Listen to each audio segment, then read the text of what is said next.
در آذر ماه سال 89 اولین یارانه به حساب سرپرستان خانوار ریخته شد، یعنی به ازای هر نفر 45500 تومان. و امروز بعد از گذشت حدود 6 سال کماکان همون مقدار 45500 تومان به عنوان یارانه به مردم داده میشه، در حالی که قیمت دلار در اون زمان 1100 تومان بوده، اما الان به یه چیزی حدود 4000 تومان رسیده.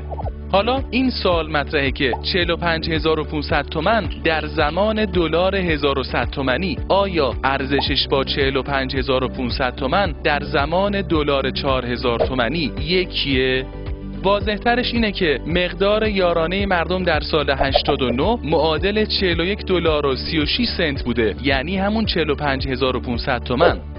حالا اگه الان همون 41 دلار و 36 سنت به مردم داده بشه میشه 165440 تومان، یعنی 3.63 برابر، یعنی بیش از 3.5 برابر. و اگه خانواده 4 نفره رو در نظر بگیریم یارانه امروزش باید بشه 661760 تومان، در حالی که فقط همون 182000 تومان رو به عنوان یارانه دریافت میکنه. آخه وقتی یارانه ها ارتباط مستقیم با انرژی دارن و با برداشته شدن تحریم ها دولت در ازای تمام معاملات نفتی و حتی غیر نفتی خودش دلار دریافت میکنه، چرا همون دلار رو مستقیما و بدون تبدیلش به ریال به مردم نمیده؟